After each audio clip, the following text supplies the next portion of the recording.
Hello, how are you doing? I hope you guys are all doing very well. We are doing very well here tonight. It's at the moment, it is just going to be me and Shaun. I think James is going to pop in a bit later. I hope you guys are all doing very well.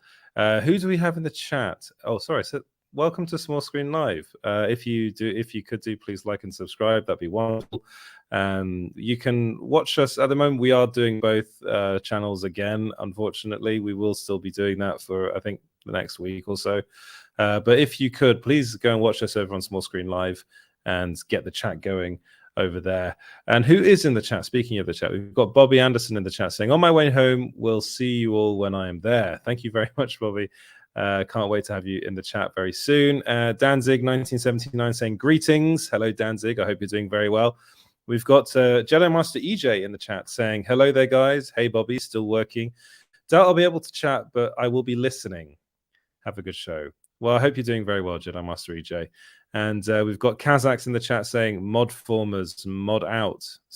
Don't know what that's about, but hi, Kazakhs. I hope you're doing well. And we've got Sheep Plays, just saying woot. And we still got this bloody comment coming up every time. I don't know why, but over on Facebook, for some reason, Small Screen is writing, what do you guys think of the Book of Boba Fett episode 3? Let us know your thoughts in the comments below. So this is something that I just cannot get rid of. I don't know how we're going to get rid of that. But actually, Book of Boba Fett, I suppose we're going to be talking a little bit about the Mandalorian tonight. We're going to be talking about the finale that dropped today. And I'd also like to get your guys' thoughts in the comments and let me know what you guys thought of that finale. But I have some thoughts. I think James has the thoughts. I'm sure that Shaun has some thoughts as well. We're also going to be talking a little bit about James Gunn. And what's been going on Twitter, James Gunn and the fans, Superman Legacy. I believe that Shaun and James, if we get the chance to, might talk a little bit about Star Trek Picard. Also, maybe there's some interesting Star Trek news that's going on at the moment as well. There's been a movie announced, so we'll probably talk a little bit about that. But I will be honest, my Star Trek knowledge is nowhere near as James and Shaun's. They are much more knowledgeable when it comes to that sort of stuff. Right, let's get Shaun in the chat. How are you doing, Shaun? I love Star Trek. May the Force be with you. Very good. Yeah, my Star Trek knowledge is pretty much the J.J. Abrams movies and the first season of Star Trek Discovery. And I watched a little bit of Star Trek Picard, but I've never actually watched the original show. I know it's not great, is it? It's hard. Boy, I loved it when I was a kid, and it's so hard to watch now. It's like watching paint dry. There's a lot of really? There's a lot of someone says something, and then there's a lot of kind of like a U.S. soap opera. Oh well, I mean, James has said some good stuff about the latest season of Star Trek Picard, saying it was quite good. So I thought there was some hope. It's better. It's better. It's better. But I hate you. You have me here because I hate everything. So that's I feel like that's my job. Is that James coming in? No. I'm having to open the door because apparently my Wi-Fi connection's really bad, and it's because this. Because houses in Europe are properly made. So this is solid brick right here. So if I shut the door, it literally just stops the Wi-Fi connection. So people are saying that my video has been freezing. It's not the best look, but if it means that we actually get to watch me without freezing, then that's gonna be fun. See, look at the thickness. This is solid wood, guys. Yeah. This is how houses are made in the European Union. That's how anything built before 1939 survived until today. Yeah, I don't know. I was absolutely fine with the Wi-Fi, but for some reason, StreamYard does not like for some reason when I start streaming, it gets funny because I've got really fast internet. Let's have a look. Okay, test my internet speed. Let's do this. See, now live. you got me testing my internet speed. Yeah, let's do this live because I bet you I'm going to be well over 300 megabytes.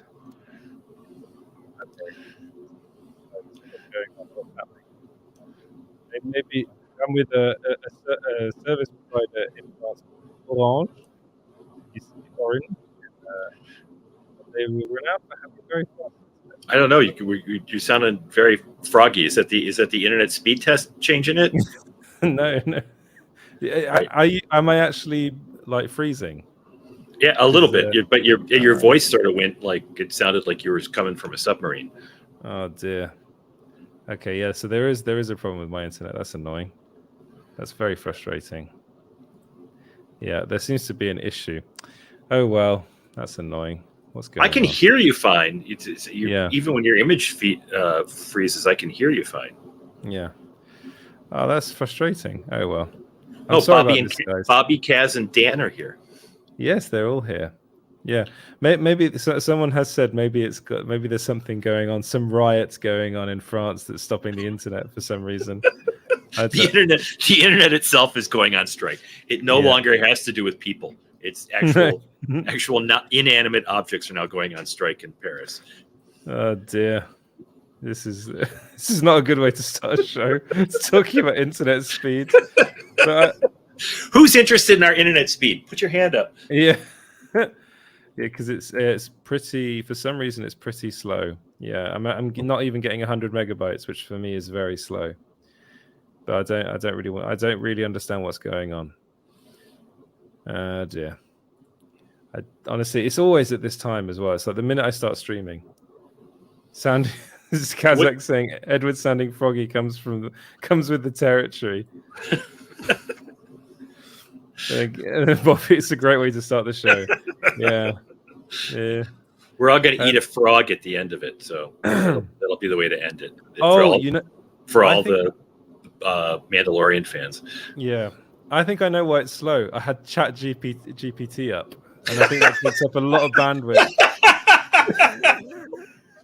Yeah, guys, I'm using Chat GPT. I should probably not say that, but I was having a go, and I had it up. Yeah, so it's probably that I've just clicked out of that. Basically, I'm going to click out of everything I have open. Let's see if that makes it any. Let's go. Right, this is really fun for you guys. Let's close all tabs. Actually, no, I can't close that one because I'm working on something. But there, okay. This is where it gets fun. The comments. This is actually AI generated, Edwards. Yeah, exactly. That's it. Oh, someone likes your tattoo, Shaun. There you go. Oh, thank you. Yeah. I have 2. Wow. And then the nerd one, the needed nerd one. My son and I both have the same tattoo. That was what he wanted for his 18th birthday for the two of us to get that same tattoo. Okay, all right. Update. Let's see what my internet speed's like now that I got rid of Chat GPT. This is fun, isn't it? James isn't here. It's all gone. It's all gone to shit. I bet you it's going to be a lot faster. For some reason, that's not working. The thing. Now the speed test. Here we go. Here we go. It's 180 megabytes per second. So I should be able to shut the door so that my wife doesn't have to listen. That's everything that's going on. The minute I shut the door, it's gone right down to 88. This is what I mean. The Wi-Fi just does not like this. It does not like this wall. So for those of you who haven't seen the season ender of The Mandalorian, it's just like this. Yeah, exactly. That's why I didn't like it very much. They're all talking about internet speed and how the new empire is fucking with everybody's internet speed. There you go. This is Rodney P. ChatGPT is actually running the stream. Yeah, there you go. we typed. You see, with ChatGPT, you type in. I tried it the other day. Right, I'm going to be completely honest with you. I tried it for an article because I was talking to Matt Jarbo, he's a YouTuber, very good one, and he talks a lot about AI and ChatGPT, and James hates it. James hates AI. He's very against AI, and I was talking to Matt and being like, "Do you think? How is it? Is it good? Could you do it?" And in his stream, he did a whole article He said, write an article based on this link. It has to be sarcastic, make it witty. It wrote the article, and in the end, the article it wrote was better than the original article. So I was like, I'm going to have a go. So I did it, and there was one, I can't remember what article I put up that was ChatGPT, but there was literally a comment. The minute it went up, there's a comment. Someone wrote, ChatGPT can be sarcastic now. Because in one of the prompts, I said, make it sarcastic. And it was so catty. Wow. It was so unbelievably catty. And I was like, oh, okay, this is bad. This is like the beginning of the end for my profession. Well, South Park had an episode co-written by ChatGPT. Turning do not disturb on. So sorry, my phone just went crazy. This is the AI stream. Yeah, it's all coming back. It's all coming at us now. But South Park had an episode that was co-written by ChatGPT about the boys using ChatGPT to write texts to their girlfriends. Was it any good? I haven't watched the new South Park. I should probably start watching. It's a pretty good season. It's a pretty darn good season. They're I hate those guys because they're every bit as good as they think they are. Yeah. Well, actually, one of the things, if you ever, I'm pretty sure if you go to New York, it's probably on there as well. But the time before, I went to London with my wife. We went to watch the Book of Mormon. Oh yeah, it is. I've seen that twice now. It is one of the best things I've ever seen. Yeah, live. It's so good, and of course, it is. Is it Trey Parker and Matt Stone? Is that their names? Trey Parker and Matt. Yep. And they wrote that, one of the best things I've ever seen. Apparently, they did an episode on Prince Harry and Meghan. I did not know this. They did more than one, but they did one on the book. His book, his book on the show is titled "Wah." That's so good. Oh god! It's. I think the royal family should send Harry and Meghan a letter thanking them because just their whining has made the rest of the royal family look so good by comparison. Exactly. Yeah. Honestly, every time I see my parents, like my mum wants to talk about Meghan and Harry, and I'm just like, I really don't care. But to be quite honest, it's starting to get quite interesting because they have made themselves so unpopular. Yeah. It's like talking about a fall from grace. It's like, oh my god, honestly. Oh, dear. I can't. I mean, I know, like my mum doesn't and my wife doesn't, but I do kind of feel bad for Harry because I think he kind of got taken up in the whole, the romance of it all and the that girl from Suits. I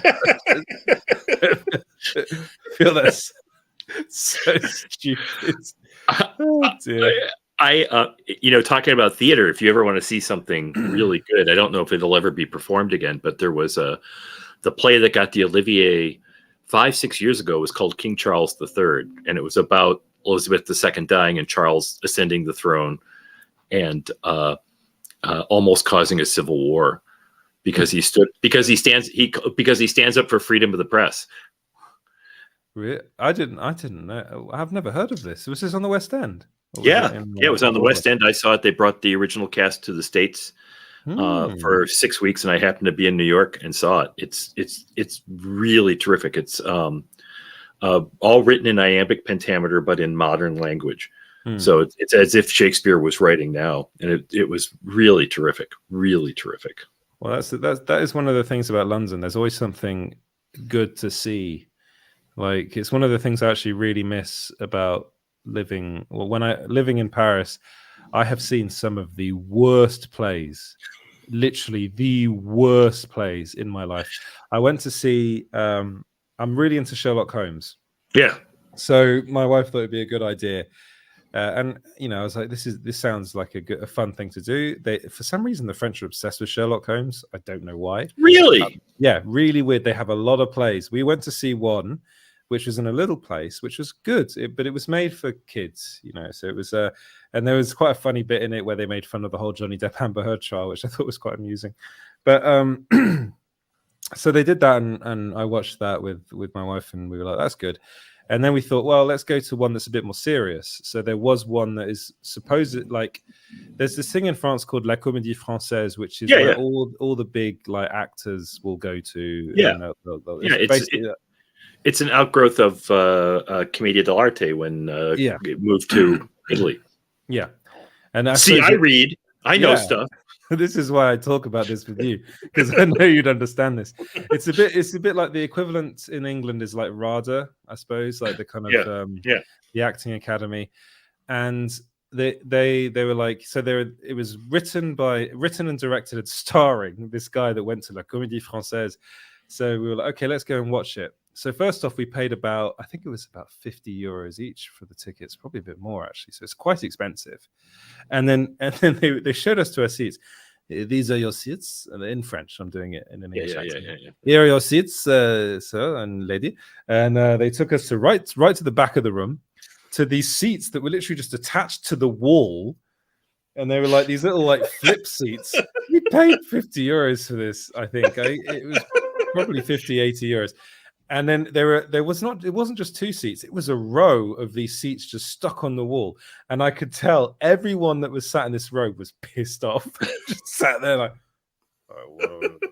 And we were so far away from the stage, we couldn't see anything. And it was all I could see was the guy's head in front of me, and the top of the stage. And I was like, why would you sell this? This is so bad. Anyway, and then the play was rubbish. It was one of the worst things I've ever seen. This guy, literally, Inspector Lestrade, which is quite a famous, well-known character in the Sherlock Holmes novels. In the Sherlock Holmes novels, he's not a complete moron. He's just kind of like an average policeman.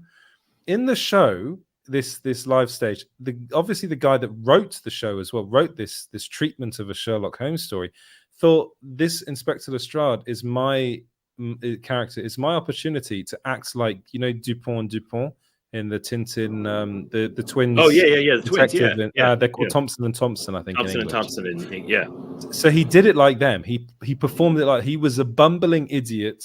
There was a 5-minute gag about chewing gum, and I was like, what on earth is this show I'm watching? It was the worst show I've ever watched in my life.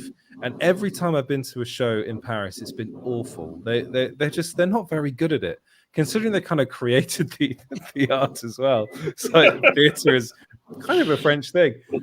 So yeah, if you're hoping to come to Paris and watching a show, don't bother. Although I have, when the English do it, I saw a Julius Caesar here with Ralph Fiennes. Oh, that was very good. I saw that in Paris. Oh, that'd be great. That was very, very good. But again, British actors coming over and kind of showing the French how to do it.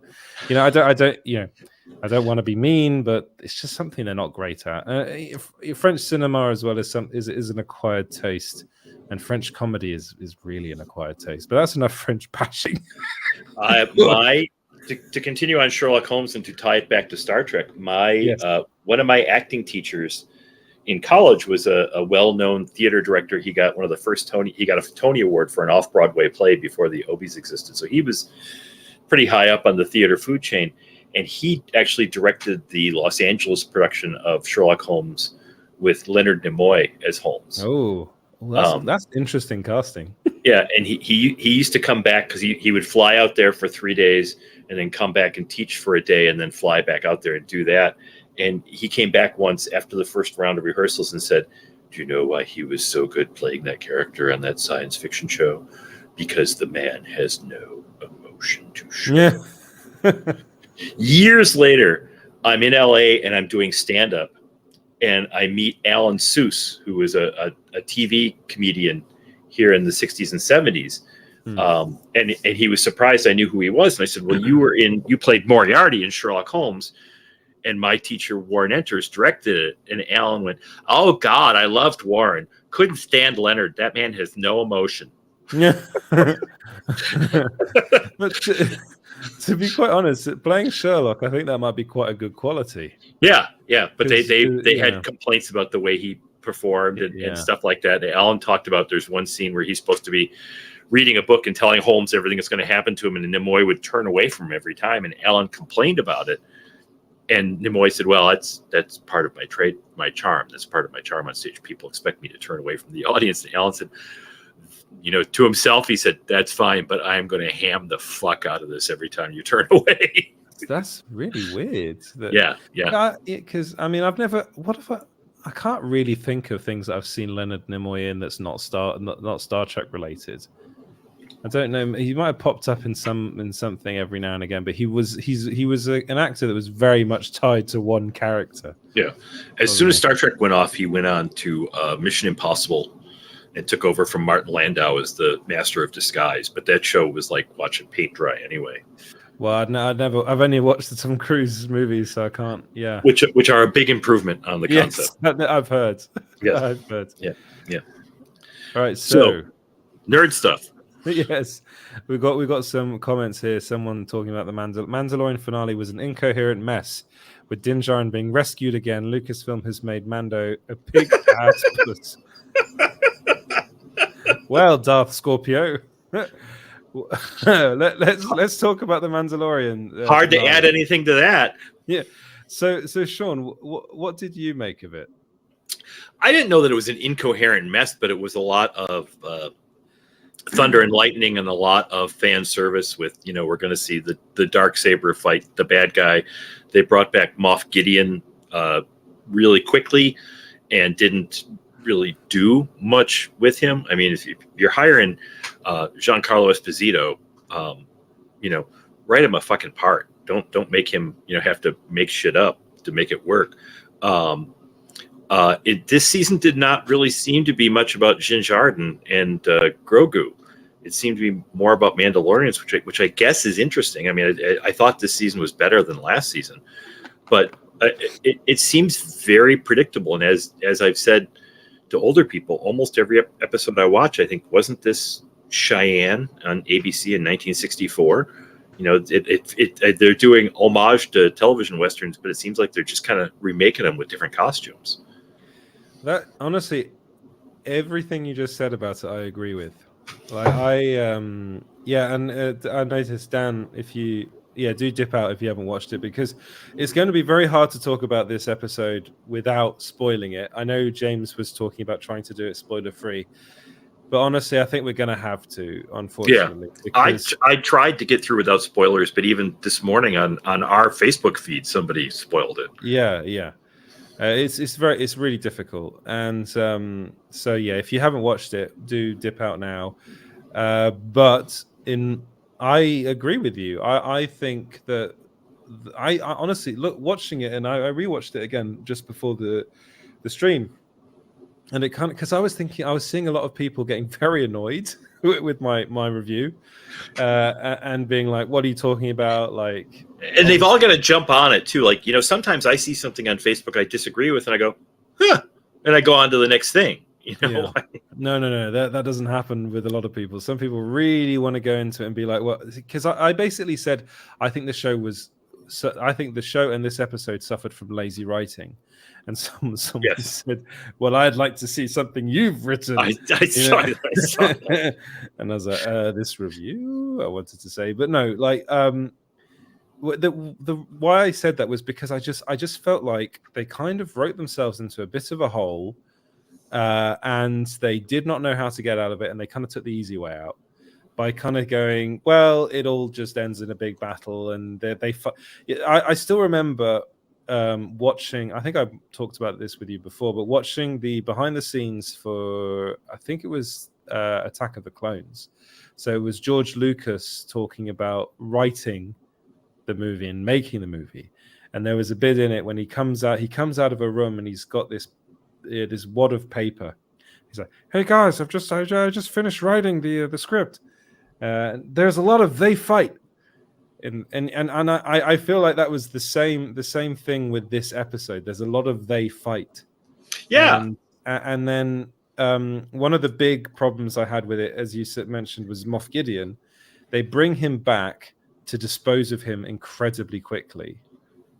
And that was something that I think was a really big missed opportunity, because you don't hire an actor like Giancarlo Esposito and then just have him come into this series for the last 2 episodes of each season. It's like, what a waste! What a waste of the presence and the dialogue. As I saw the clip that was going around Facebook recently of Alec Guinness talking about when he first read the script and for Star Wars, the dialogue is ropey, and that's all I can think of every time I watch The Mandalorian. Is that some of that dialogue's pretty ropey? Yeah, it really is, and I just couldn't help but think. I mean, I understand why people like it because it is a big spectacle and people like that. But I really felt watching the penultimate episodes, I was like, oh, they're going to do something quite interesting in the finale. Like they're going to come up with, at least one person is going to double cross somebody. Right. Because these are Mandalorians we're talking about, and that's what they do all the time. They are infighting all the time, and they are their own worst enemy. In a weird way, the fact the Mandalorians can never agree on anything is kind of the reason why they ended up where they did. And yet, you've got Axe Woes, I think his name is, going off, and you think, okay, that's kind of interesting that he goes off, in mid-battle saying, oh, I'm going to bring help. And then before that, you got the armorer going, I'm going to take these people to safety. I was 100% sure that the armorer was going to have something more to do with the plot. In this show, and I think it would have made sense. Yeah, because she had a massive character change in season 3, where all of a sudden she was just going, yeah, Bo-Katan, you can take your helmet off, it's fine. You walk both paths. Yeah, you saw that monster. Yeah, I believe you because you said it, and you've got this backstory of being royalty or whatever. I just that was why I said this is lazy writing, because I was like, you bring these things up, and then you kind of think, actually, it's a bit too complicated, and we really just want to see the Mandalorians all get together and be one happy family and all fight together. But there was just nothing else. That I think it needed something else. It feels like they're writing. It's the kind of writing that's gone into animation for the past 20 years, and the kind of stuff that I don't like, where they just give you like pieces of stuff and expect you to, and then the fans will build a world out of this. But they don't feel like, it seems like they don't feel like they have to do it in the show, even to the point of, and this has driven me crazy in Star Wars. I almost said Star Trek. This has driven me crazy in Star Wars for the past few years, is they never define and stick to what anyone's abilities are. It's what will best motivate this and what will move this forward. There's the scene where Grogu gets trapped under, it looks like 2 canvas pipes, and he's, we're like 3 episodes ago, we saw him throw some monster 1,000 feet, and then they're fighting the Red Guards, and he's just, and they can barely knock them over, where once again, he threw a monster 1,000 feet. And they did it the same thing in Obi-Wan, where they never really said he's having problems with, his abilities. He just all of a sudden was, and you wondered what was going on, and then when he's fighting Darth Vader, he's back to being Obi-Wan Magic Kenobi after that. Yeah. They just can't be consistent with anything enough, and it's really frustrating. And again, you're right, it's lazy writing.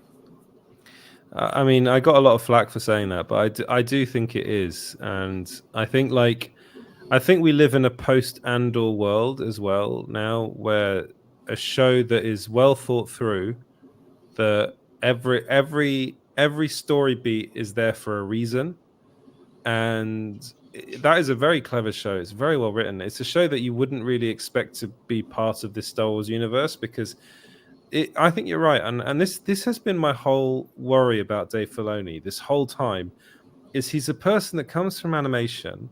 Now, he's done some great things in animation. I really do think that he worked on the Avatar series. I think that's brilliant.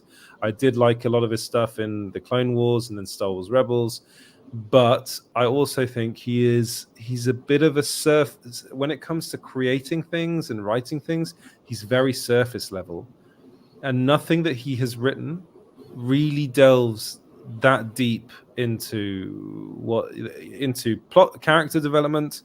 I think a lot of sometimes plot he is too simplistic, and I also wonder whether a lot of that comes from his time working with George Lucas, because let's be honest, George Lucas did a lot of good stuff, but he wasn't a very good writer.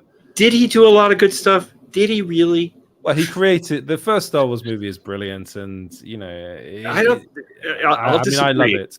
I think. Well, yeah, I have a lot of affection for it, but I watching it again is difficult. Empire's out of all the movies, Empire is the only one I can comfortably sit through as an adult. Yeah, I mean, I think Empire is a brilliant movie. I mean, maybe it's more like nostalgia for me. Watching it as a kid, I kind of fell in love with it. But I do think we're at a point now where this, like, these shows and hopefully these next Star Wars movies should be better and should prove that Star Wars can move beyond being this, to me, this way. I mean, this is a lot better than like the Book of Boba Fett, which was terrible. But I just thought this should have been better, which is literally what I said. Like, that was the headline of my review. It should have been better. Yeah. It should be better. I understand that French Sherlock Holmes plays are better than the Book of Boba Fett.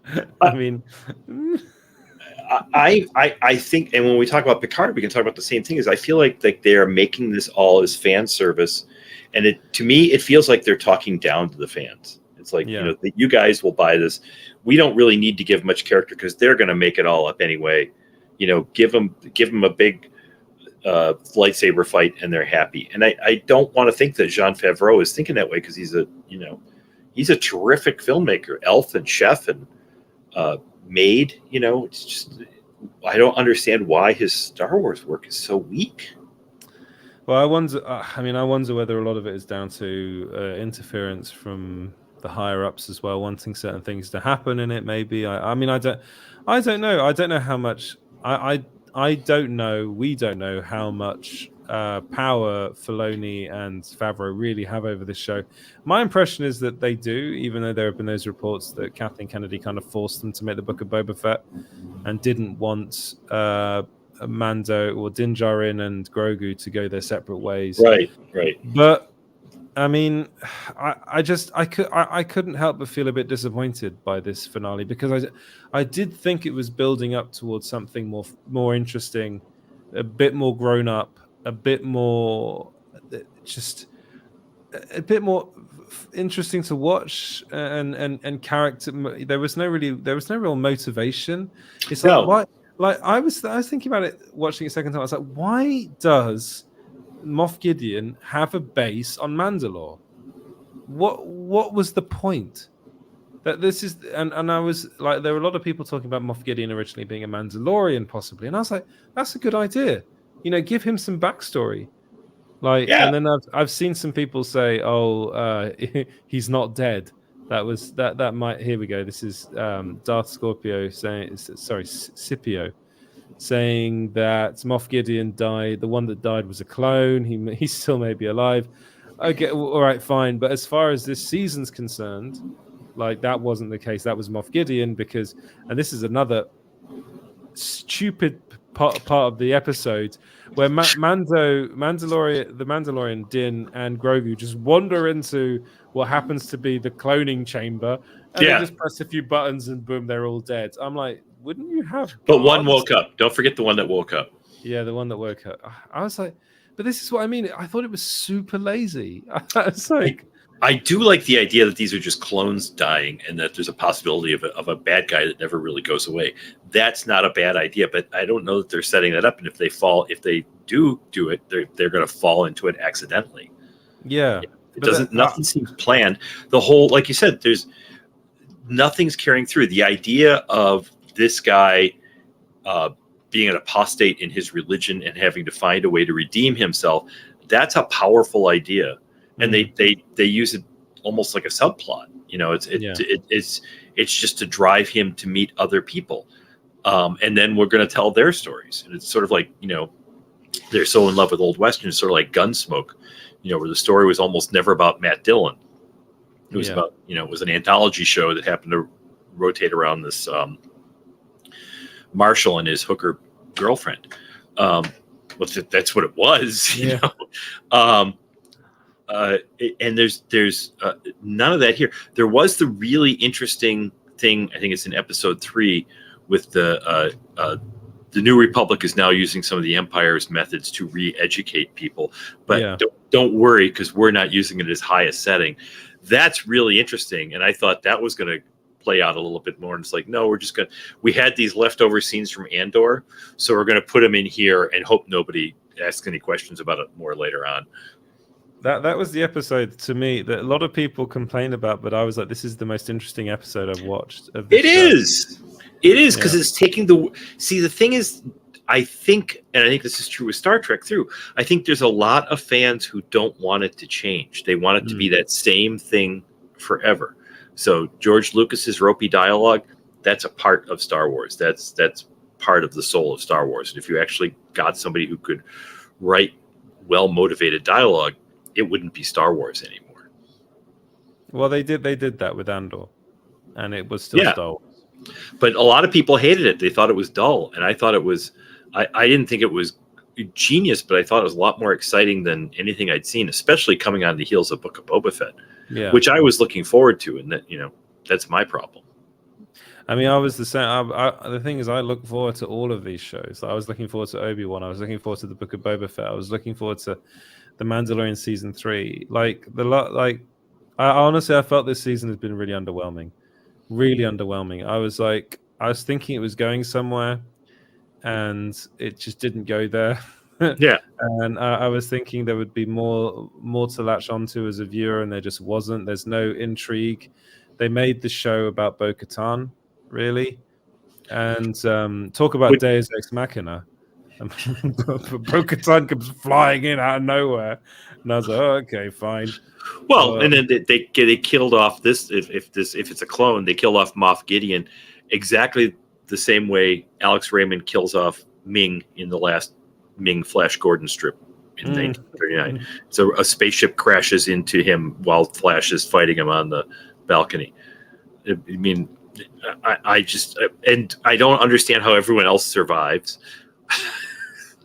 Well, yeah, I love how they were seeing the bits of the Mandalorians just shooting out like flies right before the thing goes in. I'm like, okay, fine. That and someone actually pointed it out. Who was it? There was someone. Here we go. The Mandalorians finally found a way to get enough fuel on their jets to fly over a mile. And that was a plot point of a previous episode. They couldn't really fly that far, and it's honest. And I've seen I was reading other reviews because I was thinking maybe I'm in the wrong here, because I don't I don't want to be known as a hater. I really don't, because I want to like things. I want to go into something and I want to enjoy it. And you see IGN give this episode a 9 out of 10. I'm like, this really isn't a 9 out of 10 episode, surely. And I've rewatched it and I was like, no, I think I'm right. I think this episode is very average. And it's a very average way of it ending the season. And maybe they got a bit worried about the way they ended season 2, where they brought back Luke. And everyone was like, okay, the only way you can really make this interesting is if you bring back a legacy character. But I think there's much more intrigue in bringing back it made sense to bring back Luke at that point. Yeah. To me, because of course Luke would be looking for someone like Grogu. And honestly, I think the more I watch, the more I think about this season, it makes sense for Grogu not to go back with the Mandalorian, because that it's like that it just doesn't. Grogu is a Jedi. Let's be honest. He's not going to be. He will become a Mandalorian. Of course, he is a Mandalorian at the end of the end of the season. But he's not really, is he? He's a Jedi. Right. So I just don't kind of get it anymore. You know, when I don't know how old you were when Star Wars came up, but I wasn't alive. No. When the first one came out. Sorry, I got something here on my face. When the Force Awakens trailers hit, it felt like being 8 years old again. Yeah. But watching the movies, the thing about the original movies when they were coming out that kept us all so, one of the things that kept us so engaged was the mystery. We didn't understand what was going on, and we wanted to see more, and there's going to be more of these. So, we're getting promised, to have things cleared up. And now it just seems like they don't want to do that. And if they do that, they want it explained away within a season or within a bunch of films. And they just throw a bunch of shit at the wall, some terrific visuals. I mean, that fight was pretty good. The spaceship battle was honestly great. It wasn't very exciting because I didn't know or care about the characters. But that was some really graphically and compositionally nice work.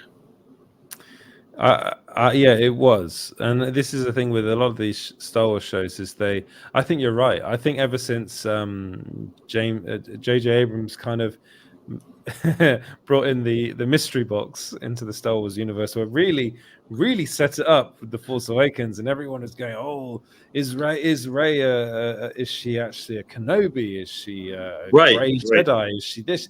I was working at Melty at the time, and literally every day we were writing a theory article about what's going to happen in The Last Jedi. And then, of course, Rian Johnson did what he did. And the more I think about it, the more I'm like, actually, like, he was trying to do something very brave with the Star Wars universe, and people hated it. I still look back to the way my wife reacted to the movie, where I had forced her to go and see The Force Awakens. She came out of that, and a previous boyfriend had forced her to watch the other Star Wars films. She's not. Let's just say she's not a fan. Right? She's a human being. She much prefers like her Italian cinema and stuff that she thinks is genuinely good. But she after watching The Last Jedi, she turned to me and I was just expecting her to be like, I hated that, and she was like, well, that wasn't a total waste of time. And I was like, what? It's like, she's like, oh no, I thought that was actually really quite good, really interesting themes. And I was like, oh, interesting. And then and that made me think twice about the movie, because I remember my initial reaction to The Last Jedi was that of I was a bit deflated because it didn't give me the answers that I was hoping for.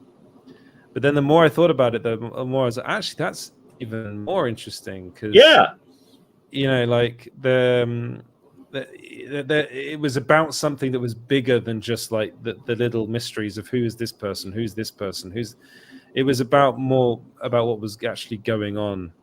And I still think I do hope that in a couple of years down the line, people will see that, reevaluate that film for what it really was. And Rian Johnson is doing his own stuff now with the Glass, the Knives Out movies and Poker Face that are really good, and showing us that actually we didn't deserve Rian Johnson. As Star Wars fans, we really didn't deserve Rian Johnson.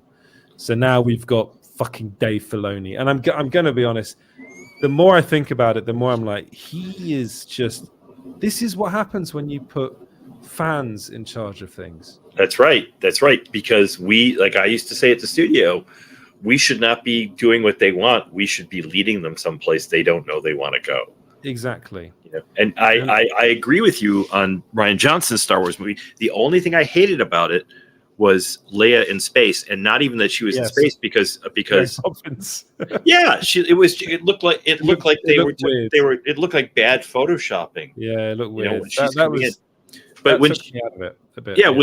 When she's when the thing blows up around her and she's stuck in space, and she's like, you're first like, wait, how is she? Oh wait, she's got the Force too. Okay, fine. Let's move on. Let's go on with our movie. Let's move on. They were. I understand why people didn't like the Canto Bight scene as well, but I was also kind of thinking I understand why people didn't like that scene, because it went on a bit long and it was a bit heavy-handed with all the we should stop being mean to animals, cruelty to animals little theme there, bashing you on the head with it.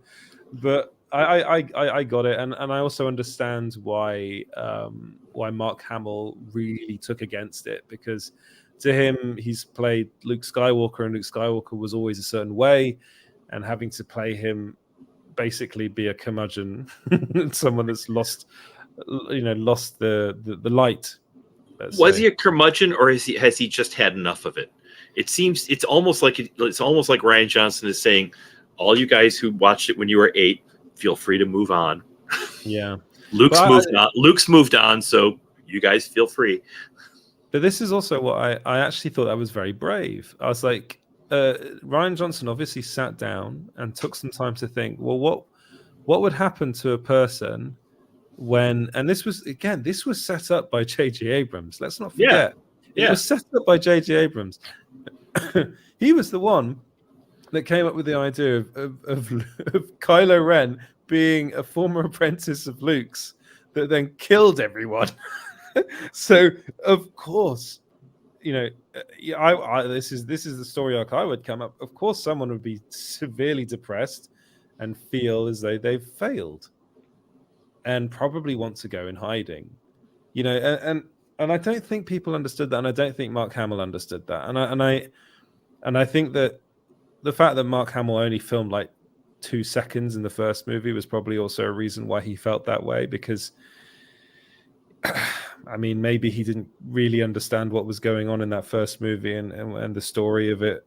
But the more I think, because I watched it again the other day, and the more I think about The Last Jedi, the more I think that was Star Wars that was trying to be more thoughtful and trying to do something else with the lore and the franchise. And I think Andor is that as well. And I think Tony Gilroy gets that. I don't think Jon Favreau and Dave Filoni get that. I think they're very much in the fan service camp, and that can only take you so far. Right, because it's going to become a loop, and it's like I think about like the people we would go out and try and find new artists and stuff. So I do portfolio reviews at convention, and you see all these people with their portfolios full of anime stuff, and what we'd look for is the way they drew civilians. Because if they didn't know how real people's clothes fit, we couldn't use them. And, you know, none of them knew, because all they'd seen was anime stuff. And now you see it in animation, and part of it's driven by executives that want to copy everything else. But in American animation, especially, everything's starting to kind of look the same.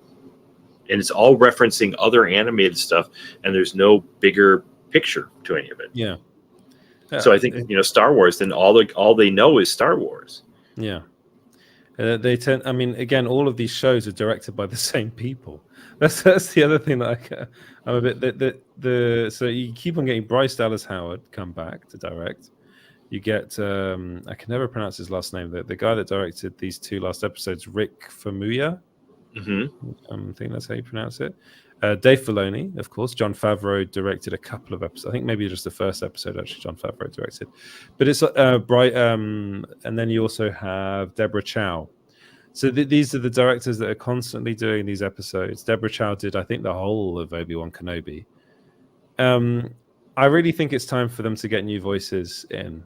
And I'm excited about the Ahsoka series mainly because I'm a big idiot, basically. I get excited by new stuff coming out, and then it's ultimately disappointing. But I am excited for the Ahsoka series, mainly because I think Ahsoka is a very interesting character, probably the best character that Dave Filoni has created. And I'm a massive Lars Mikkelsen fan, and I love the fact that he's playing the villain. I think Thrawn is a very interesting character, and I like that they're bringing Timothy Zahn back in to oversee the story. Because Timothy Zahn, if you've read those books, and I'm an idiot that reads Star Wars books, but the Thrawn books are some of the best Star Wars books. Most of the Star Wars books, I'm sorry to say, are awful. Yeah. They are so boring, and they're real slog. But the Thrawn books are actually very interesting. And the original Heir to the Empire trilogy is very good. The one that he wrote after that, the canon one, is also very good. And that has me excited for it. And I actually think that they got very excited to use Thrawn and just wanted to get rid of Moff Gideon as quickly as they could. That's a bad idea. So it's a bad idea to have more than one bad guy out there.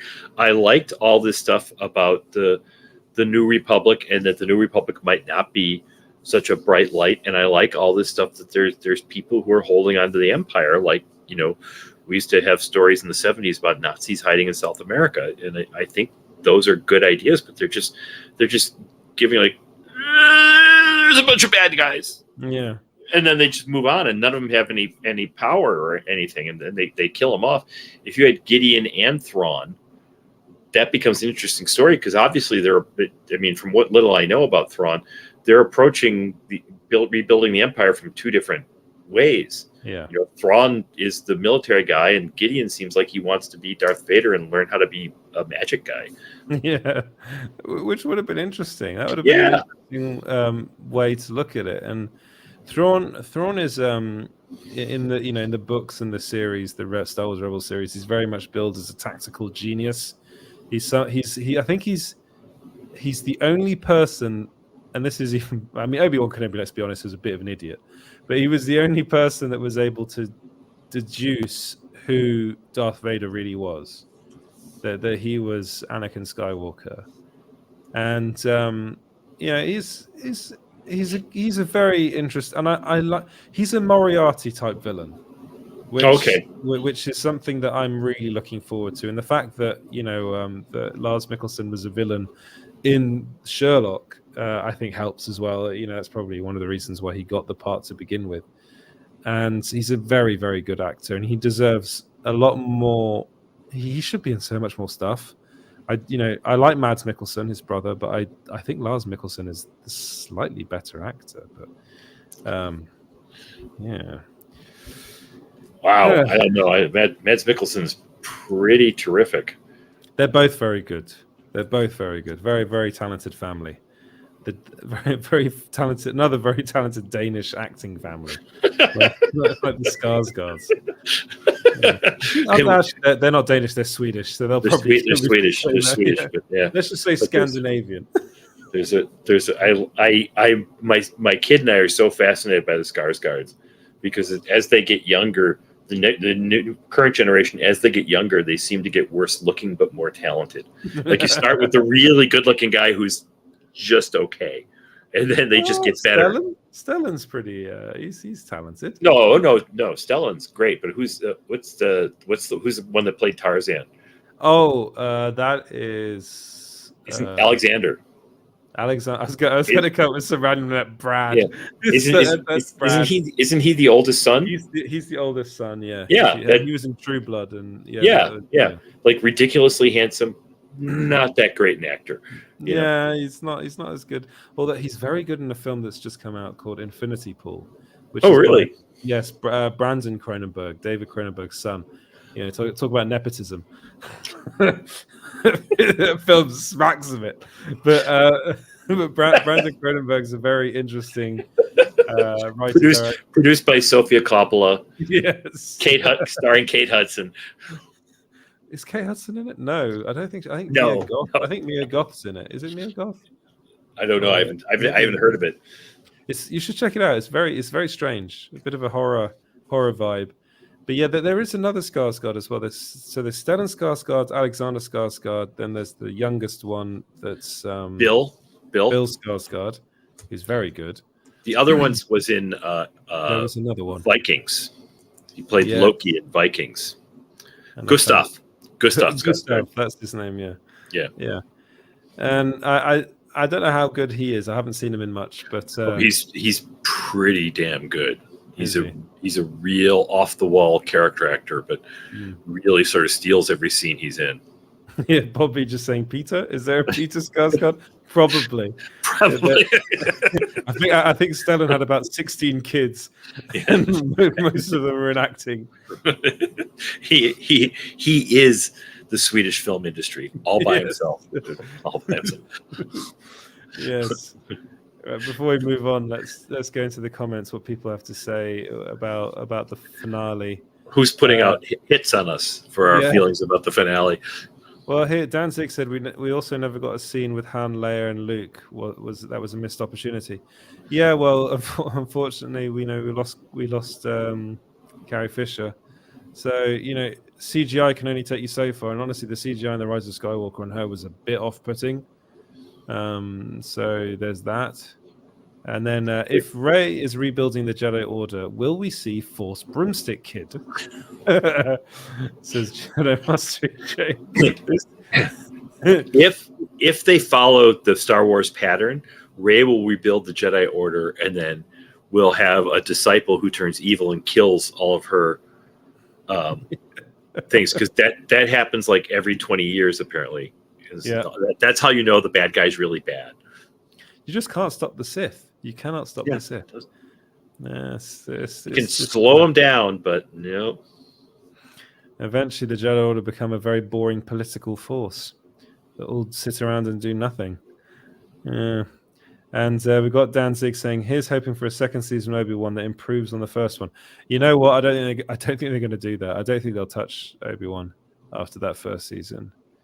Can we talk about how many lives, how much blood is on Obi-Wan's hands by the time Luke shows up? Because he had 2 chances to kill Anakin and didn't take it either time. So how many people are dead because he pussed out? Who's the real villain here? Yeah, exactly. Twice he's had him on the ropes and said, I'm not going to finish you off. Like, dude, look what happened, you know? Well, look, honestly, I think if you look at what happened between the end of Obi-Wan Kenobi Season 1 and the beginning of Star Wars A New Hope, I think he felt a heck of a lot of guilt because the guy aged very quickly. There's no sunscreen on Tatooine. That's it. It's all. There's no Revlon. There's no SPF 50. It's just all on his face all the time. It's almost like he's another man. I tell you, if there is another season, I will watch it just because I love his Alec Guinness impression so much. He's literally like channeling Alec Guinness when he plays that. I'm not so convinced. I don't know. Maybe it's he still has that slightly Scottish role. But I don't know. You know, Alec Guinness was more like this. Yes. Yeah, the back of his throat. He was very much more thoughtful. He's not. When Ewan McGregor's doing his British accent, he's a bit more posh than Alec Guinness was. Alec Guinness, you could believe, was working class, and with Ewan McGregor, if he's not speaking with his own accent, it's like, no. Oh, Ewan, I do love him as Obi-Wan though. I do too. I'm happy that they got to do it. I wish it could have been a bit better, but you know, it seems to be the way. This is the way with Star Wars. Isn't that Danzig? Isn't that the same argument as to why has Batman not killed the Joker? Yes. Yeah. It is. But then again, Obi-Wan Kenobi wasn't so militant about not killing people. so he killed a lot of people.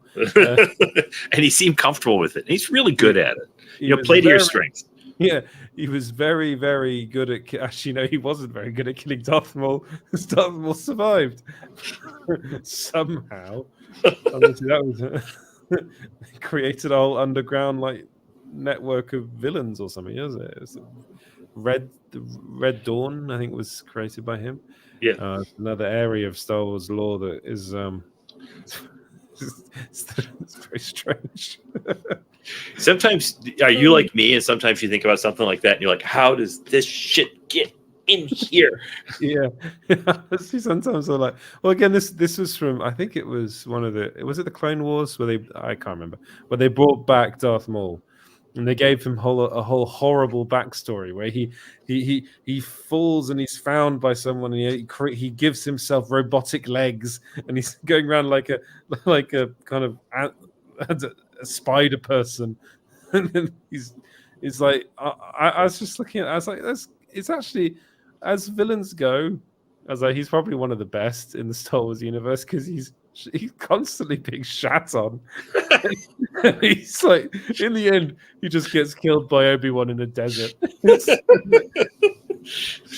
Oh dear! You just think, why couldn't those two have just worked it out and been fair? They could be the Ross Perot, the American politics joke of Star Wars. We're not going to be we're not going to be Republic or Empire. We're going to be something different. That's what they should have done. That is what they should have done. But we've been talking a lot about Star Wars. I wanted to get your thoughts on Superman Legacy. So I'm excited about it. Script. I think there's a chance that, this is someone who's going to understand the character, who's going to be able to take some risks with it. It's not going to be, everyone always says Superman's boring. I don't think Superman's boring. I think Superman's interesting because he's so unflawed. That's what makes him interesting. He's the guy who's always right. And I think Gunn will get that and understand that the real character development is in the people around him. Which I agree with you on that. I think James Gunn is. We've had lots of different versions of Superman, and we haven't really had the right one since the Christopher Reeves movies. I do think the Brandon Routh film came the closest. It's just unfortunate that was directed by Bryan Singer, but it's it was the film that tried to recapture that. The more I think about it, the more I think Zack Snyder got Superman completely wrong. I like the show itself fell apart for me, but the portrayal of Superman on Superman and Lois, yes. I like the actor. I like the sort of squareness of him. I like the way he's sort of like handling this. How much can I parent and how much can I? They got me for the first season, the first episode where Clark gets laid off. And isn't worried about it because it's like, as he tells Lois, like, it's not like I don't have stuff to do. Yeah. And I thought they were hitting the right tone, and he's positive, and I think the show is sort of fallen apart, but I thought that was a pretty good thing. And I think Gunn will understand all this. I followed along. I don't know if it was on Facebook or Twitter, but something about how do you fix Superman? And the biggest thing they said was, get rid of the red underwear and give him armor so he looks cool. Perfection. Yeah. That'll fix everything. Get rid of the underwear and give him armor. I personally am a big fan of the red underwear. Yeah, I think. Sorry, James Gunn probably will be too, and we'll bring that back. Which, as oddly, Bryan Singer was as well, but for completely different reasons. Oh God, let's not go into that. Yeah, but I know. I mean, I do love Henry Cavill, and I have I think he was dealt a rather short straw as Superman in those movies. I know people love Man of Steel, and I know people love what's the other one? Batman versus Superman, and I know people love Justice League, but I do think that Zack Snyder fundamentally got Superman wrong, mainly because he thought Superman is a boring character. Yep. Like a lot of people do when they tackle Superman. They all say the same thing. Yeah, let's be honest, like Superman and Captain America have a lot in common. Yep. And when Captain America came, that first movie, literally that, to me, I was watching that being like, well, this is Superman. Yep. And they didn't shy away from that. They went for it and then ended up creating one of the most popular superhero movies and superhero characters of all time. For some reason, DC and Zack Snyder went in the complete opposite direction. One of my reasonings behind that is that Zack Snyder is a bit of a kid in his head when he tries to tackle these things, and I think he's a bit of a he's like a he likes to think he's a bit smarter than he is, I think, in some respects, where he's like, oh, I think I've spotted something about Superman that no one else has spotted. The guy's a god. It's like, really, Zach? Really? Yeah, okay. What was your first hint? Was it that he could fly, or was it the whole Moses thing? And he really had to hammer that home, didn't he? With all the imagery, all the well, I think that's probably the reasoning behind Batman's kryptonite spear, which, by the way, is the dumbest thing anybody has ever put in a movie. Like, I'm going to fight this all-powerful being who can move almost at the speed of light. I've got the one thing that can kill him. I'm putting it on the end of a long stick. How nobody looked at that and went, I have a note. Yeah, honestly, like, it's one of those things that we'll never know. I still think that the writer's room of that movie just had a lot of action, like figurines, and just wouldn't it be great if they we could do this, right? We could put it's a bit like the Transformers movies in that sense. They have similarities, but then again, I do think that Justice League kind of brought it home a bit, and his version, And you kind of understand that this is his world. That's fine. Let's have a bit of that. But now let's get back to the actual serious stuff and the serious people that we're actually going to make a movie. And I think James Gunn is one of those people that actually make a movie that understands the character, fundamentally understands the character. Right. People complain about there's ridiculous things about Superman as if that's the weakness, and no, that's the strength of it. Like the fact that he can, but they don't worry about that how does this guy fly? They worry about this guy who's flying has red underwear over his tights, and that sucks. That's why people won't watch it. It's when Burns' series came out, the Man of Steel, the reboot in '87 after Crisis. There's like a 2-page essay in the back of it where they figure out how Superman's powers work. And I'm a kid reading this, going, "These people are crazy." It doesn't matter how his powers work. It matters that he has powers. There's a lot about that, like Man of Steel, that bothered me actually. As someone that I've read quite a few Superman comics, and I was really what the scene that really bothered me was the scene when Clark Kent's dad is about to be there's some sort of hurricane, isn't there? There's a twister. And he just tells him, "No, don't save me," which is precisely what I think wouldn't happen. Right. He was very much I think Snyder got his character arc completely wrong. He was all about trying to protect him from the world and not save people, not tell people about his power. Whereas in the comics, it's the complete opposite. Yeah. It's like, no, he's telling him to save people, to use it for good, to use his power for good. And Superman is fundamentally just a guy that wants to save people. That's what he is. Right. Whereas, he's Roy Rogers. I mean, it's that, that's the world he comes from. Yeah. And that is why he is such a, he's always seen in the DC, like the DC comics, as that he's like the Boy Scout. He's someone that will do anything to help people, to help as many people as he can.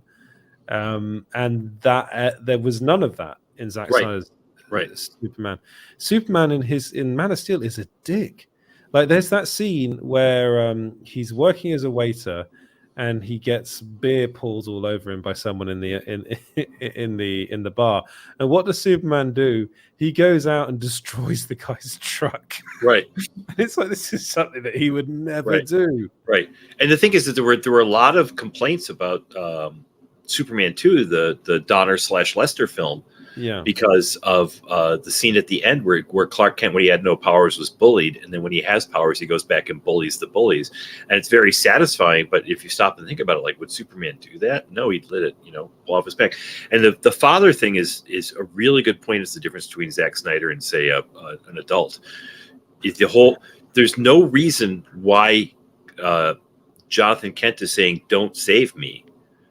Don't save me. There's no reason for that other than to try and motivate the character. Whereas in the Donner film, the whole thing, one of the whole motivating factors towards Superman wanting to save people is because he couldn't save his father. All those things I could do, and there was nothing I could do to save him. And that's his first real failure. And that quite obviously drives him through the rest of the movie. This is why he's so obsessed with trying to save people. Yeah. It comes back to lazy writing. Yep. It does. Yep. And it comes back to people thinking they've come up with an idea they think it's better than it is. Right. Oh, no, that's the other way around. They think, no, that's right. That's late. I was trying to think, is that the right way of saying it? No, it is. But it's, and, I'm hoping that obviously Gunn has been working on the script for a very, very long time. He is somebody that has said time and time again that, Superman was always a big part of him growing up. He was very much into the Superman comics. It was even the movie that Kevin Feige thought he was going to do for DC before he did the Suicide Squad. So there's something there, and this I do see the DC studios now as the comic book movie studio that's actually going to start doing things relatively seriously and go back to source material and actually do some stuff that's very interesting in the space, mainly by bringing someone on like James Gunn. Yeah. who I mean, I do understand that people don't like him, maybe mainly because he's very vocal on Twitter. We're about to put up an article about how James Gunn's been having arguments with Snyder fans over a T-shirt, which is hilarious. So is that James Gunn was talking about a T-shirt going out, and then some Snyder First fans said, "Oh, it's funny that you talk about this on the same day that Zack Snyder announces his T-shirt line." It's like, really? It's all a conspiracy. It's all a conspiracy. The second gunman was on the grassy knoll. Yes. Well, I'm pretty sure that Snyder will get to do everything he wants to do with the Rebel Moon movies. And let's wait and see how those turn out. I am putting money on that they'll be widely criticized by critics and probably defended by people online. I'm waiting to see what Netflix's quarterly earnings are before I agree that they'll let Zack Snyder do everything he wants. Well, they have just announced that they're stopping this was a big deal in America, wasn't it? Because Netflix, when it started, was the whole DVD. They would send DVDs to people. And apparently, they still did that. I didn't know they still did it, but they just stopped it now. Yeah, Redbox just made them an offer to take over their DVD sending business. Is that still lucrative? I don't know. There's Redboxes at literally every to speak your language chemist over here. There's a Redbox. I think they have a deal with Walgreens, which is a major chain, and I used them. I haven't used them in a couple of years, but I would use them once in a while because it was conveniently located. It was on the way home between my house and the gym, and if the kid and I wanted to watch something, it was easy for me to stop and pick it up. If it wasn't available on streaming yet. Yeah. That's something that a lot of people have been very upset by, and I've been very surprised by the reaction. I'm going to be honest, because that people are upset that they're not sending out DVDs anymore. Yeah, people are really upset about this. They're like, "Oh, this is the end of an era." I was like, "That era I thought ended years ago." But no, apparently, I suppose it's more that it signals the fact that era is really over. But, yeah. I don't know that it's really over, but I think it's going to be a niche business. I mean, I have to say, the more when you travel around Europe, and I'm a Netflix subscriber, I'm a Disney Plus subscriber, and I'm an Amazon Prime subscriber. Amazon Prime is the worst streaming platform, by the way. It is shit. It doesn't work half the time. It streams really poor, in really poor quality. I don't understand why. But anyway, I've been watching The Rookie recently. Oh, yeah. Nathan Fillion's show, mainly because I had nothing else to watch. I didn't know what to watch. And if you watch the Nathan Fillion Rookie show, you will think, I do not want to move to the United States ever because everybody's shooting each other all the time. And actually, yes, apparently it is true. If you look and see what's happening in is it Missouri? Is that Missouri? Missouri, yeah. Missouri. Yeah. It was a very, very sad story. But this show in Switzerland is available on Netflix, and then literally just go over the border into France. It's no longer available on Netflix. It's actually on Disney Plus. Yeah. And it's kind of, it made me think actually maybe there should be a bit of a return to physical media, because and this happened to me for the X-Files, if you're 5 or 3 or 4 seasons into a show, and then all of a sudden just like that, they lose the rights because they couldn't be bothered to pay for it again, you can't finish the show you were watching. Yeah. It's a bit of a conundrum. But then again, I don't want to own shit tons of DVDs again, because that was just annoying. I had to sell them all and get rid of them all. I've moved 18 times in my life. I am so tired of dragging books and DVDs and vinyl behind me. But they are I'm currently paying a large amount of money every month to have them stored for me. So one day you can just be like, this was it. Is it Scrooge McDuck or whatever his name is? It's going to just dive into a big canyon of media, physical media. Yeah. And I do understand people talking about physical media. I think I understand it a bit more in the games area, because I'm a big Nintendo fan, and as someone that I've downloaded a lot of games on my 3DS, and they've just closed that 3DS store. So there is that element of now my 3DS is in Italy, so I can't play those games because I have to go back to Italy and get my 3DS, and that's where my games are. And if that console dies, that's the end of those games. Yeah. So it's a bit of maybe buying physical media in that regard is not a bad idea. Yeah. Yeah. But yes, we have James still hasn't turned up, so I think we're going to have to probably end the show without James. The show. We didn't talk about Star Trek. Well, this is the thing. You can monologue about Star Trek. I know very little. I know there are some characters, and there's a movie happening with Michelle Yeoh. I'm looking forward to that because I didn't watch the rest of Discovery because I watched the first episode and they killed Michelle Yeoh, and I'm like, fuck you guys. I'm out. She comes back, doesn't she? Yeah. She's evil, I guess so. Yeah.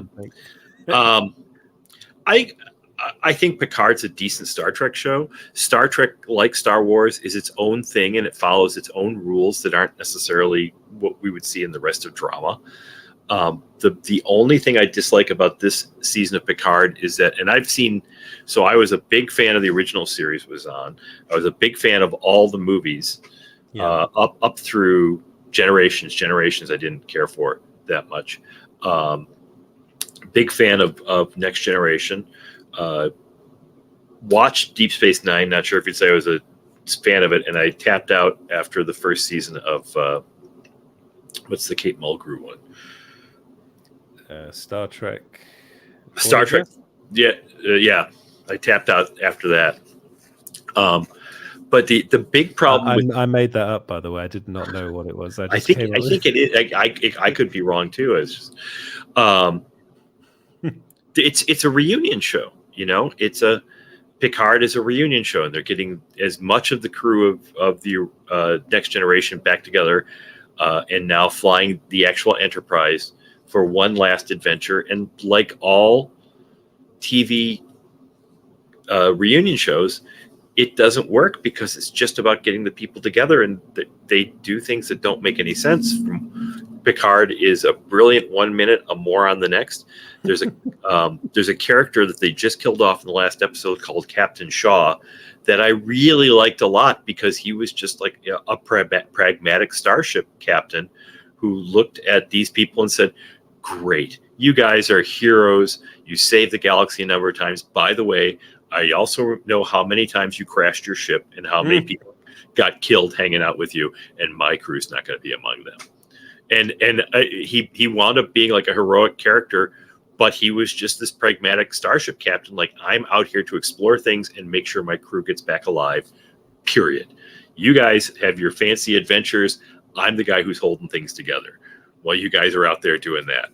And I thought that could have been explored a lot more, but now it's just turning into a reunion. Let's have one last go at it. And that doesn't work for me. These should be people who have like gone beyond that in their life and are looking for other things. Well, I thought the whole idea was that they did go beyond that, and then they ended up being brought back into that world. They've done that a billion times. The first 2 or 3. Oh, I'm sorry, Dan. Sorry, Dan. I apologize, Dan. We did warn you that there would be spoilers. I feel bad. I feel bad because we didn't warn them there'd be Picard spoilers. Yeah, sorry about that. I mean, again, for me, I'm like,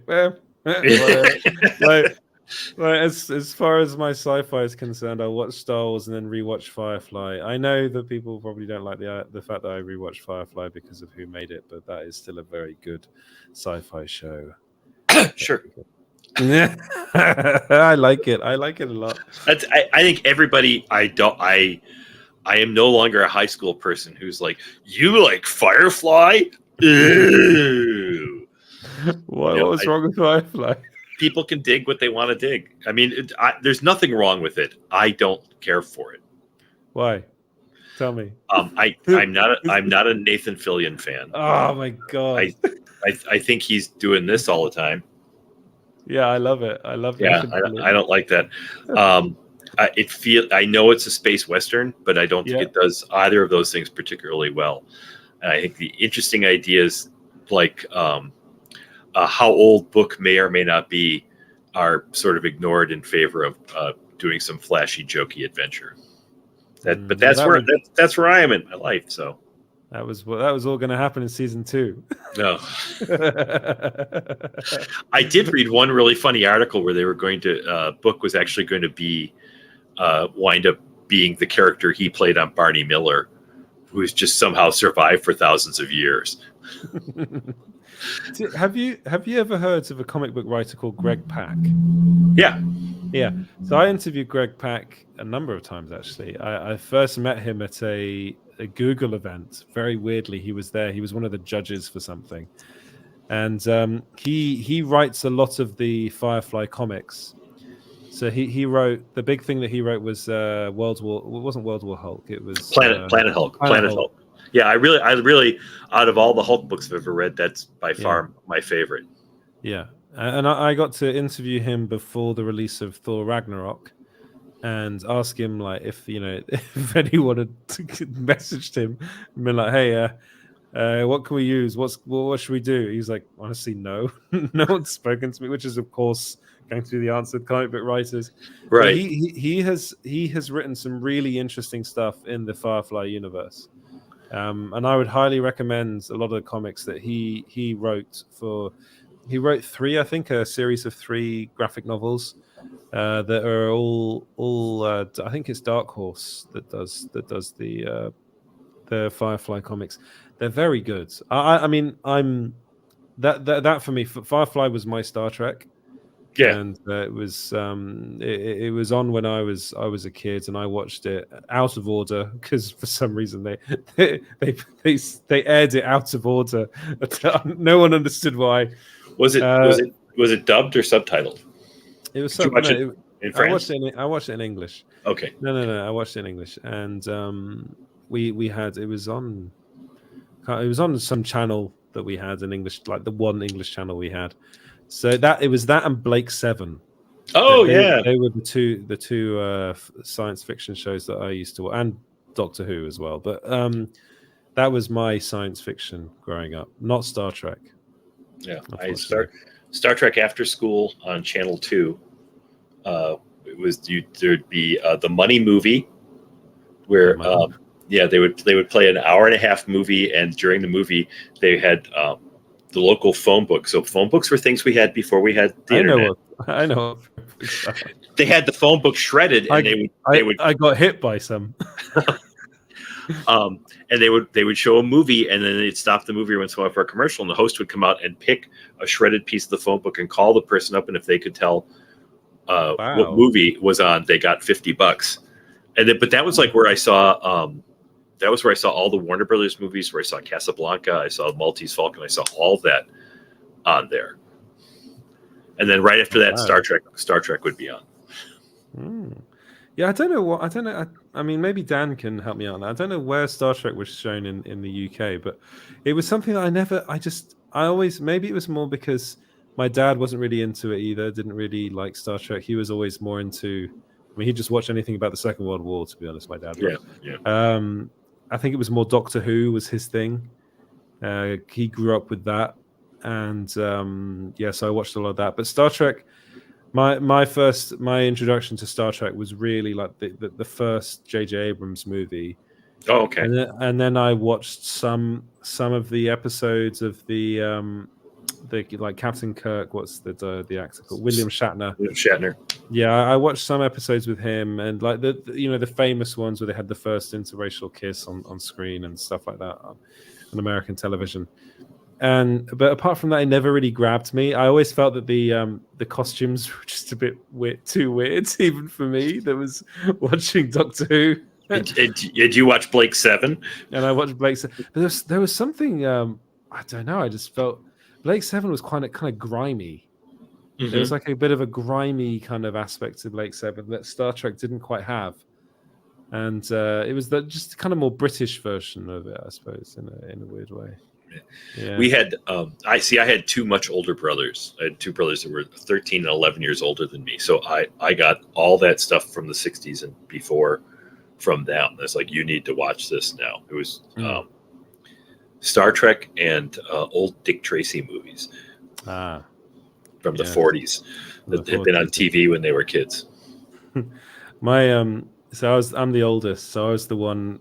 I was getting my brothers to watch like Alien when they were way too young, and now my brother's like mad about horror. Like the middle one, he's like he loves horror, and he's going about there's nothing scary anymore. And then he got into the Terrifier movies. I don't know if you've heard about those. Yeah. And he's like, that was the first time I've watched something and been like genuinely almost like shut myself watching. And I was like, really? That must be scary then. I'm never watching that. And he made my dad sit through Terrifier 2.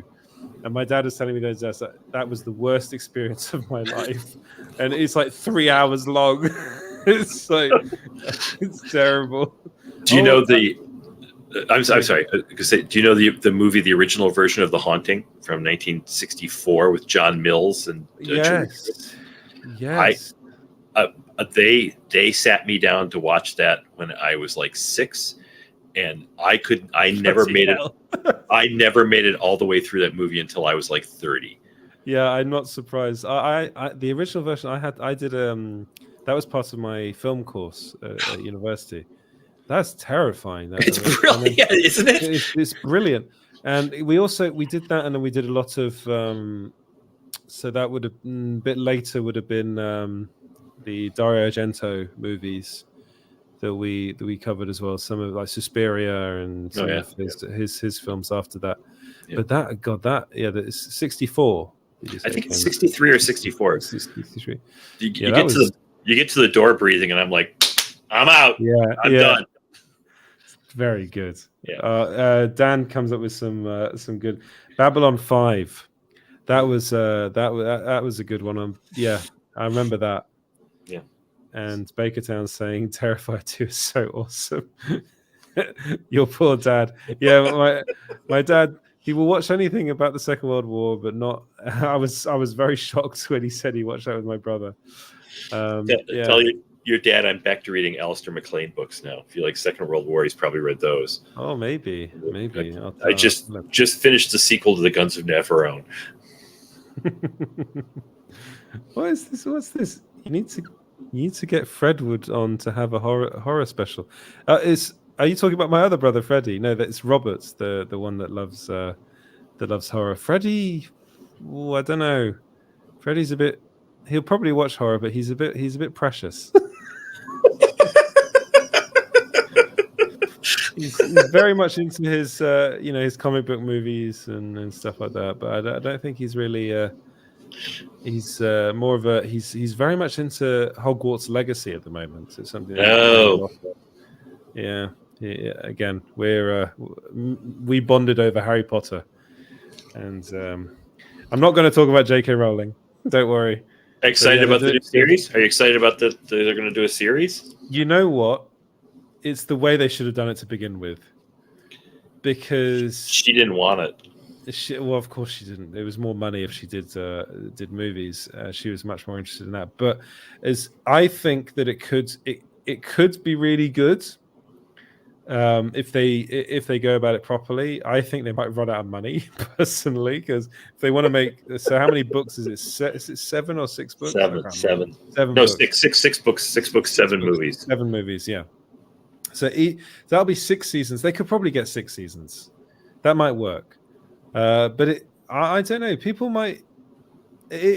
Honestly, I never really thought the movies were, especially with the main cast. I didn't think they were very well cast. I love Daniel Radcliffe. I think he's a great guy, but I still don't think he's a particularly good actor. And I think it was a lot to ask of him. So they've got to do it very, very carefully, because however they cast it, they're going to be young. Right. So it's going to be tricky, but it'll make a shit ton of money for Warner Brothers. I can tell you that. Yeah. I was there. We were in the president of Warner Brothers Animation's office, working on Static Shock stuff when we found out we got the rights to Harry Potter, that Warner had won the battle between Disney and DreamWorks and Warner's for Harry Potter. And she broke out the champagne, and we were having a good time. And then about 45 minutes later, she got the call that part of the deal was no animation. Yes, I remember that. I Yeah. think that was something that J.K. Rowling really was adamant about, because when they're talking about Steven Spielberg making it at some point, and he wanted to make it animated. But the deal was that no Yes, animated. But he had talked to her about for he had DreamWorks. talked Yeah, for DreamWorks was trying DreamWorks. Yeah, yeah. and he wanted what was the name of the actor? The actor that was in AI and the kid. Oh God. Forgetting blank. Someone might know in the comments. He was in AI, The Sixth Sense. Haley Joel Osment. He wanted him to voice Harry Potter and make it American. Yeah, and that was the thing that J.K. Rowling was like, no, you cannot set this in the United States. It has to be set in the UK. And I mean, it makes sense, I suppose. But like, you know, I have issues with her, but I do think she wrote some very, very good books. And you know, it's kind of, people love it. I love it. I love Harry Potter. I'm not ashamed about it. I grew up without Harry Potter, and I'm excited for this series. But I also think that I think there are a lot of vocal people online that you get a lot of traction. But then again, I think the majority of people don't really care about what J.K. Rowling is writing on Twitter, right, and will just watch the series anyway. And I think most of those people have been playing the video game as well. Yeah. So yeah, I think it'll do very, very well. I don't see how they can lose, especially because for a lot of the expensive stuff is going to be amortized after the first season. I think there's going to be a lot of builds for the first season. There might even be assets left from the movies that they can use. Yes, there probably will be. Yeah. So, oh God, yeah, Dan. Now we're getting a new Twilight series. They're doing it all, aren't they? They're just going back to they're just. They're replaying everything. So there's a new Twilight series. They're doing a RoboCop series. Yeah, but that's the second RoboCop series. Yeah. So they're just really going back to the drawing board and everything. They've got a bunch of Tomb Raider series. I think Phoebe Waller-Bridge is working on a Tomb Raider series. What else do they have? Yes, Twilight, not Twilight. Yes. Twilight. I signed with a new management company, and one of the projects we're working on is a Twilight series. That is very exciting. We'll see if we can get it sold, but that's one of the projects I'm taking out right now. That you know what? You pitch it as like a superhero series like The Office. Yep. I think that would do very well. Superhero What We Do in Shadows. That was my original thought. I was trying to figure out how to do a movie with the amount of money I could get, and What We Do in the Shadows was on, and I went, yeah. Well, that's it. I still haven't seen it. I need to get a link or something to watch the movie or the series. Oh, you haven't seen the movie? I haven't seen. No, I haven't seen your movie. Oh, my movie. Oh, I'll send you a link. Yeah, I'd love to. I'm sorry, I thought I sent you a link. You probably sent James, and James keeps those things very close. He's very, very guarded man. Yeah. When he's awake. When he's awake, yeah, he probably needs this sleep, to be honest. But yes, I will let him know that he was missed, and that we managed to get the show going and done without him. But we've just reached the 1 hour, well over the hour and a half mark. Okay. Do you want to talk about anything else before I let you go, Shaun? Or no, I'm okay. Yeah. I've had a busy week. But my big news is, that I got a new management company, and we're talking about stuff to do with the Twilight. That's very exciting. I can't wait to hope. Fingers crossed, it all goes very well. Thank you very much. Yeah, and send me that link so I can write a review about your movie, and I'll be very, very. I'll be firm but fair. Thank you.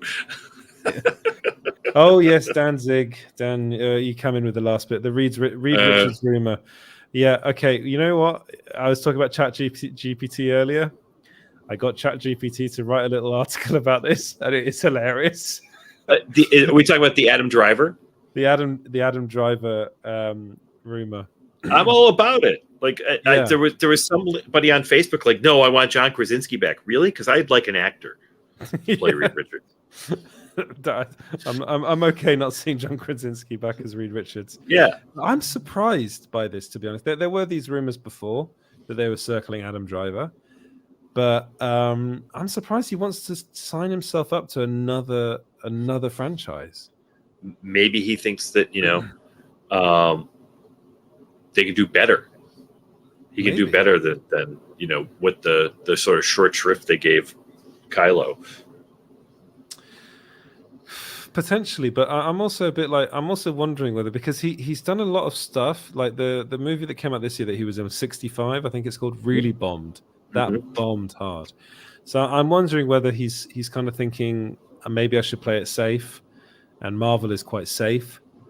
Reed Richards is a big, that's a big character to play. Also, I think I have a feeling that the Fantastic Four are going to be very important for the future of the MCU. And you know what? You're probably going to lose Jonathan Majors at this point. I'm starting to think that Majors might be out. Majors might be out of everything for quite some time. Yeah, I understand there's more to come. This is the thing. This is what we're hearing. Is there are many more allegations that are going to be surfacing about Majors, which is it's upsetting because he's a very good actor. He's a very, very good actor, very powerful actor. He had a great couple of months where he was occupying both the number 1 and number 2 spots. It's not the mere fact that the allegation that the case hasn't been withdrawn is that the DA over there is still going ahead with it, signifies that they've got something against him. And there's no money changing hands. Yes, there's no money changing hands. And one of if you know anything about, I mean, I know a lot about it. Like I was looking at like the Andrew Tate cases in the UK and stuff like that. And in the UK, I know it's very difficult to take these sorts of things to trial. Often the police will just drop it because they feel they can't win. If they're going to trial, it means that the DA definitely has something and that they feel that they can prosecute. Yep. So this is also why we're hearing all these rumors about Marvel meeting with, and he's also just dropped his PR team, which is always a very bad sign. When did he drop them or did they drop him? Well, supposedly he dropped them, but it could be one or the other. It's like I wouldn't be surprised if it was a let's just agree to walk away kind of thing. No, I'm sorry. Go ahead. Well, the news that I think it was Variety it came from said that he parted ways with them. But then again, that could be him getting ahead of the story. Yeah. Yeah. So. When I opened the paper on Monday morning and saw that 360 had dropped him, like, oh, this guy's there's some really deep shit going on. Yeah. So we'll just have to wait and see with that. But that will be a massive blow to the Marvel Cinematic Universe if that's the case. Maybe hiring someone like Adam Driver is something they need because he is a very good actor. And I mean, are they going to recast Kang? Who knows? To be honest, I'm not so sure if Kang would have worked anyway. The way that it was going a bit crazy, I think, with the ending of Ant-Man 3. I wasn't a massive fan of that. Going to be honest, that kind of. Did you see the post-credit scene? Yeah, no, but go ahead. Go ahead. It was a bit. He was playing lots of different versions of Kang, and they're all crazy, and it was a bit too much, I think, and it's a shame. I like Majors as an actor. We'll just have to wait and see. But people here saying that Adam Driver would make a better Doom. Yeah, a bit on the nose, I think. No comment. I still want my kid in mind's Fantastic Four idea.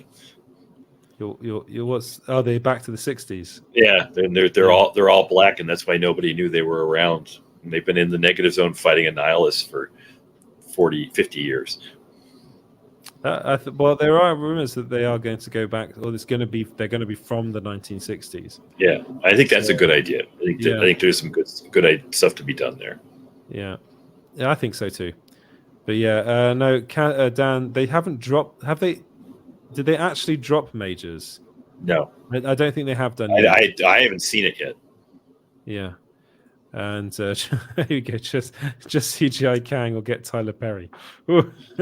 Although I will say Tyler Perry in Gone Girl is very, very good. So the guy can act. He's been good in everything that's not one of. Actually, I don't like his movies, but I like that Medea character a lot. I mean, it's sort of a classic theatrical. It's almost a comedic character to bring it around to the beginning of the show. Yeah. And Dan is very right. Can't recall an actor who shot up so high and came down so fast. Yeah. Yeah, well, I mean, we just got to wait and see really what happens with Majors. But it's not as I said before, the fact that the charges haven't been dropped is not a good sign. It's not a good sign. But God, if you're at Marvel Studios right now, you'd be pulling your hair out. You'd be like, God, we put so much on this guy. And it's not looking good. Yeah, it's but the thing is, it's Kang, so you could. I mean, as I remember, and I haven't read the comics in a long time, but as I remember, Kang's whole origin and who he really is really confusing, and there are several different versions of Kang, and I think at one point, Kang, Ramatut, and Doom were all the same person. I could be wrong there, but it was some really crazy shit like that. Yeah, I mean, that's interesting. That they could do something a bit different with that. Yeah, Dan saying Ezra just sitting there saying, "Don't mind me." Yeah, well, this is the Ezra Miller story. Is kind of people have forgotten a bit about that, haven't they? So and I think this is exactly what Warner Brothers wanted. Because say what you want about Ezra Miller, but he was never actually charged of assault, was he? No, but he held people hostage with a gun, right? Yeah. And he took some booze. What's going on with these actors? They're just getting madder and madder. You can't cast them in anything. Maybe it's just that there's too much media focus on them now, so we know more about what's really going on behind closed doors. Burbage would have never put up with this. You'd have never seen Humphrey Bogart do stuff like that. No, you did. He got in a fist fight with a woman in a bar one night. Oh. Because he had bought when his daughter was born, he bought a huge pink teddy bear and decided to stop off at Romanoff's for a few drinks on his way home.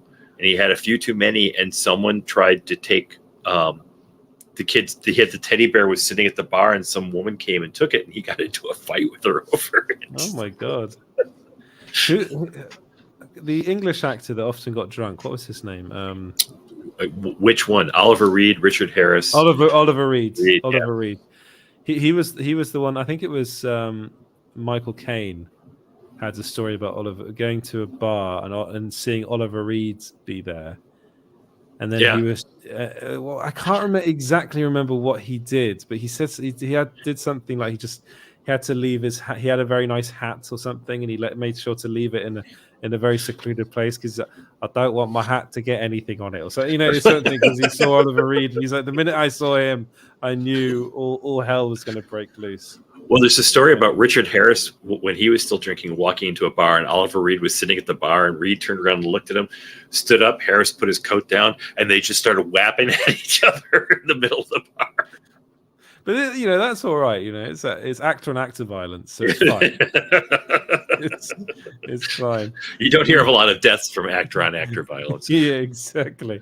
And Danzig comes up with the comment of the night. Just cast Ray Winston as Kang with a Russian accent. Yes, I am King. I just want to hear him say, "We're the Sweeney and you're nicked" again. I want another opportunity for that. You can make fun of Ray Winston all you like, but I still love the Sweeney.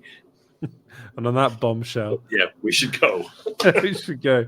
Thank you so much, everyone, for watching. I think we've talked about everything. Thank you so much, Shaun.